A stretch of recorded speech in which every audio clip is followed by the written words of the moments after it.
స్తోత్రమేసయ్య. ప్రియమైన దేవుని బిడ్డలారా, క్రీస్తు నామములో మీ అందరికీ సమాధానం కలుగునుగాక.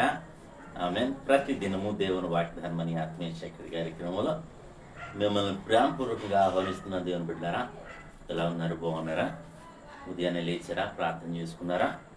వాక్యాన్ని కాసేపైనా మీరు చదువుకున్నారా? ప్రభు మీతో మాట్లాడి మిమ్మల్ని బలపరిచారని నేను అడుగుతున్నాను. ప్రతి దినము కనుక మరి గొప్ప దేవుడు, ఆయన సన్నిధికి వచ్చి వారిని ఎంత మాత్రము త్రోసివేయని దేవుడు, మరి ఎంతైనా నమ్మదగిన వాడు కనుక ప్రతి ఒక్కరూ ఆయనను మరి వెంబడించండి అని మీకు తెలియజేస్తూ ప్రతి దినము దేవుని వాగ్దానం అని ఆత్మీయ చక్కడి కార్యక్రమంలో వాగ్దానం నేను చదువుతున్నాను.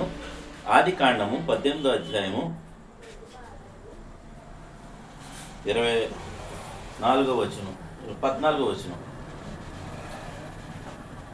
యెహోవాకు అసాధ్యమైనది ఏదైనా ఉన్నదా? మీదుడికి ఈ కాలమున నిర్ణయ కాలముందు నీ యొద్దకు తిరిగి వచ్చేదను, అప్పుడు సారాకు కుమారుడు కలుగునన్న దేవునికి స్తోత్రం. చక్కటి వాగ్దానం ద్వారా ప్రభు మాట్లాడుతున్నాడంటే మరి యెహోవాకు అసాధ్యమైనది ఏమీ లేదు గనుక మరి అంటే ఇక్కడ దేవునికి అసాధ్యమైనది ఏమీ లేదు.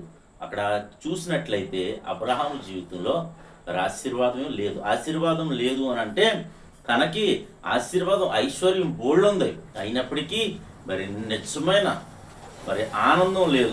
ఎందుకనంటే తనకు మరి బిడ్డలు లేరు. దేవునికి స్తోత్రం, హల్లెలూయా. మరి కనుక మరి అక్కడ చక్కటి వాగ్దానం ద్వారా ప్రభు మాట్లాడుతున్నాడు. వీరు నమ్మలేదు. మొట్టమొదట నమ్మలేనప్పుడు మరి యెహోవాకు అసాధ్యమైనది ఏమైనా ఉన్నదా అని మరి దేవుని దూత హెచ్చరిస్తాడు. కనుక మరి అబ్రహాము జీవితంలో చూసినట్లుగా ఆశీర్వాదం తర్వాత వచనాల్లో మనం చూస్తాం. మరి సారాకు గర్భఫలం దేవుడు ఇస్తాడు, ఇస్సాకును ఇస్తాడు.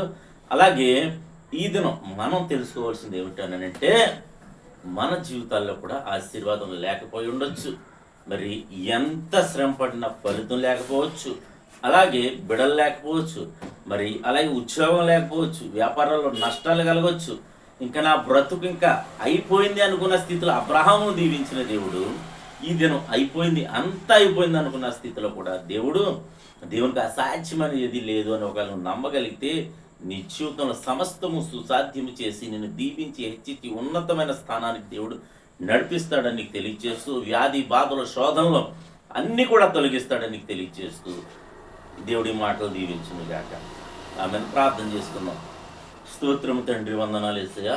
ప్రతి దినము దేవుని వాగ్దానం అని ఆత్మీయ చక్కడి కార్యక్రమంలో తండ్రి మీరు ఇస్తున్న వాగ్దానం బట్టి స్తోత్రాలు. ఎంతమంది ప్రజలు యూట్యూబ్ ద్వారా, షేర్ చాట్ ద్వారా, ఫేస్బుక్ ద్వారా ఈ రోడ్డు మార్గం వెళ్తూ చదువుతున్నారన్న ప్రభువా, వారందరి జీవితాలు ఈ వాగ్దానాన్ని నెరవేర్చమని నీ కృపను అనుగ్రహించమని ప్రార్థిస్తున్నాను. ఎంతమంది ప్రజలు నా తండ్రి వారి యొక్క జీవితాల్లో ఈ వాగ్దానాన్ని చూస్తున్నారు, పొందుకుంటున్నారు, వారందరి జీవితాలు ఈ వాగ్దానం నెరవేర్చమని ప్రార్థిస్తున్నాను. రోగులు ఉంటే స్వస్థపరచమని ప్రార్థిస్తున్నాను. అయా, తమ జీవితాల్లో ఇంక ఇది జరగదు అన్న దాన్ని ప్రభా, అసాధ్యమైన దాన్ని సాధ్యము చేసి గొప్ప దేవుడు అని ప్రభా నేను వారి ఘనపరచుటకు వారి యొక్క ఘనత మీరు పొందుకోమని, మహిమ మీరు పొందుకోమని, అలాగే యుద్ధాలు ఆపమని ప్రార్థిస్తున్నాము తండ్రి. అలాగే ఈ దినం ఎవరైతే మ్యారేజ్ డే బట్టి చెప్పిన బిడ్డలందరికీ క్షేమాన్ని, సమాధానాన్ని ఈ సంవత్సరం అంతా నీ దగ్గర నుంచి మీరే మహిమ పొందమని, ఎవరెవరి అవసరతను ప్రతి ఒక్కరిని విడిపించమని క్రీస్తు నామములో అడుగుతున్నాము తండ్రి. ఆమేన్. నేను నమ్ముతున్న ప్రియ దేవుని బిడ్డలారా, ప్రభు మన అందరి జీవితాల్లో అందరితో మాట్లాడే విధానం బిడ్డని స్తుతించండి, కనపరచండి. దేవుని కుటుంబాన్ని దీవించును గాక. ఆమేన్.